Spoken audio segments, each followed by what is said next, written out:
Hello mga ka-good vibes! For today's video ay gagawa po kami ni Roma and Rome ng Graham Balls. Alam nyo ba mga ka-good vibes na napakadali lang nito gawin. At may 4 lang na ingredients para makagawa tayo ng Graham Balls. Tara, samahan nyo kami! Ayan mga ka-good vibes, bumili nga pala kami ng Graham na crush na siya. At nagkakahalaga lang siya mga ka-good vibes ng 53 pesos. At bumili rin kami ng condensed milk para siya ang magbibigay ng tamis sa ating Graham Balls. At ito mga ka-good vibes, ang next natin ay marshmallow. Bumili ako ng malaki at meron ding maliit. Kasi yung malaki, yun yung ipapalaman natin sa loob ng gagawin nating Graham Balls. At yung maliit naman ay siya yung i-coat natin. Ano po?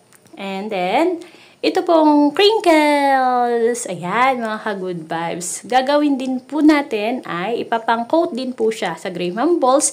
At napakamura lang, mga ka-good vibes, ang mga yan. 20 pesos lang ang per balot. And magsimula na tayo mga ka-good vibes. At ayan, may hinanda pala kami dito. Gagamitin namin na plastic na dapat ay plastic gloves. Kaso, wala kaming nabili. Kaya ito na lang. Pwede naman siya mga good vibes.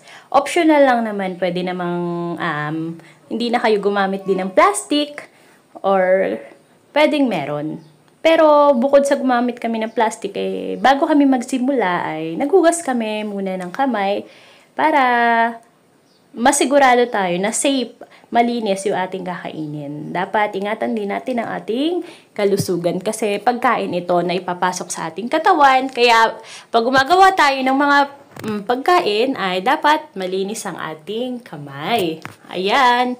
So, tinulungan ko nga pala ang aking mga anak dyan dahil sabi nila ay gumawa daw ako ng Graham Balls kasi favorito ni Ate Roma. Sa tuwing kami ay lumalabas, ay may nakita siya dun sa may bilihan sa bayan ng Graham Balls. At sabi niya, Mama, gawa rin tayong Graham Balls kasi nasarapan siya. Kaya ang nangyari ay sabi niya, gawa na lang kami, mas masarap pa. At bukod sa mas masarap pa, syempre ay marami ang magagawa natin.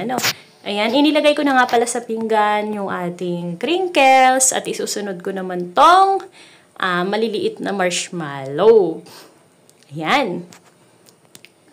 Mga ka-good vibes at kapag gusto nyo rin gumawa kasama ng inyong mga anak, ayan, itry nyo na at bonding moment nyo na rin to. And then, ang next nating ilalagay sa kabilang pinggan ay ito naman na malalaking marshmallow na gagamitin natin mamaya. Okay? So, mga ka-good vibes, ito na. Nalagay ko na sa mga pinggan. Ang next natin ay itong Graham Crush. Ayan, ganito karami yung gagamitin namin. Yan. Gano'n kaya karami yung magagawa natin? Hulaan nyo nga mga ka-good vibes. At mag-ingat po tayo sa paggamit ng gunting. Dahil may kasama tayong mga kids. Yan, mukhang excited na to si Ate Roma at si Romo. Kasi gusto rin nilang gumawa. Yung pagbibilog, tutulong sila doon. Yan.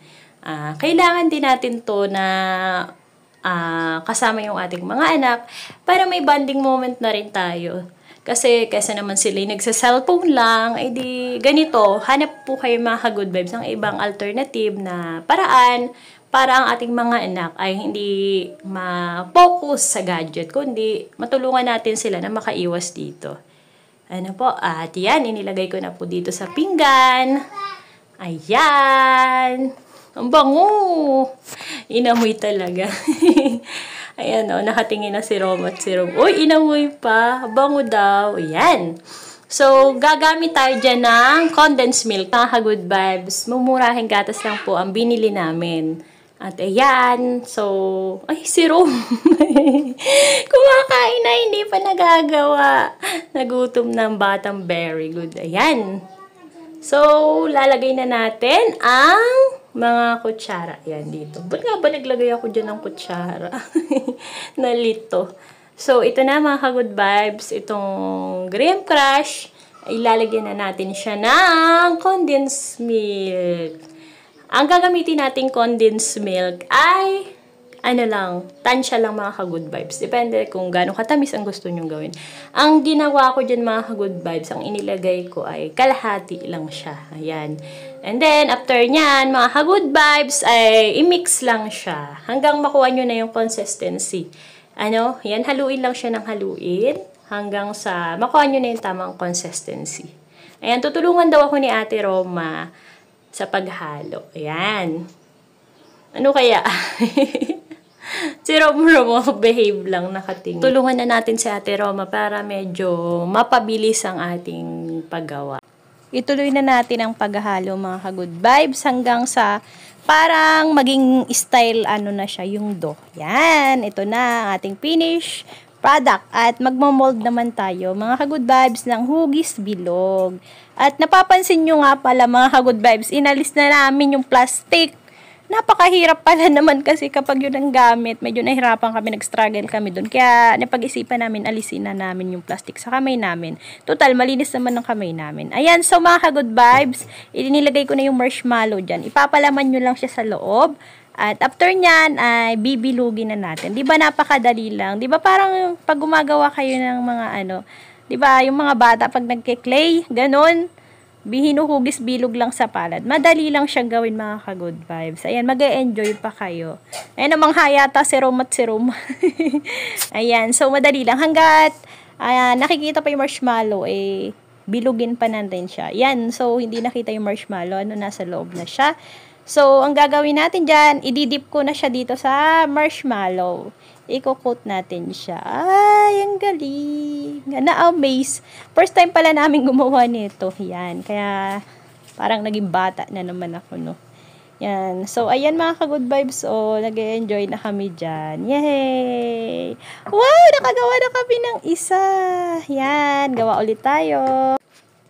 Susubok na rin pala dyan si Roma at saka si Rome. Nag-uunahan na yung mag-ate. Ayan si Rome. Excited na rin. Tingnan nga natin kung kaya ni Rome. At ayan, so mga good vibes, napakadali lang gawin. Parang nagke-clay lang yung dalawa.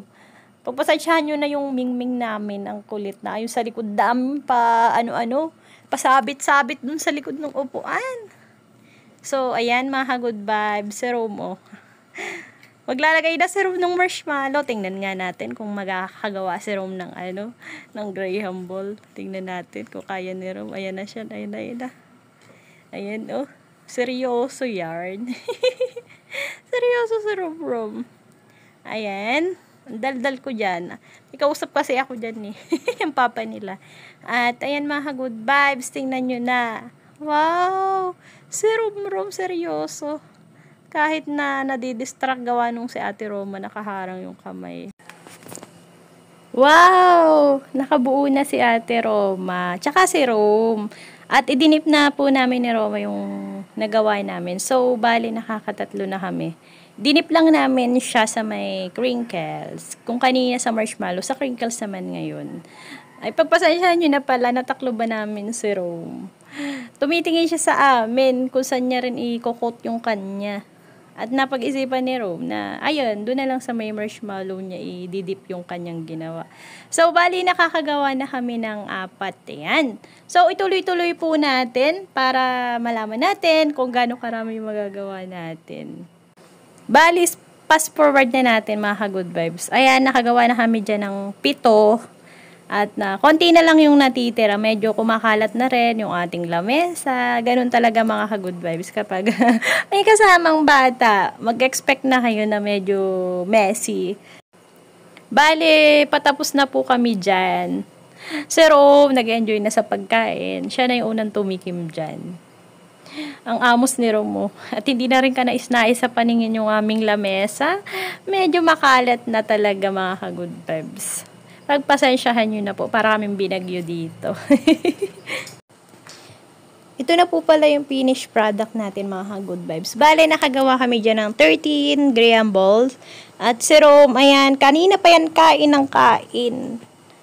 At si Roma naman, ang sabi niya, masarap daw. Medyo napatamis lang siya mga ka-good vibes. Lasang-lasa naman yung Graham niya at yung marshmallow. Kasi malaki yung marshmallow na inilagay namin. So, titikman na rin natin mga ka-good vibes. Ayan, masarap nga siya mga ka-good vibes kapag may marshmallow sa loob. Kasi yung sticky, nalalasahan mo yung marshmallow. Pero napatamis nga. Pero much better nga mga ka-good vibes na tansyahin po ninyo kapag gumawa kayo ng ganitong graham ball. Para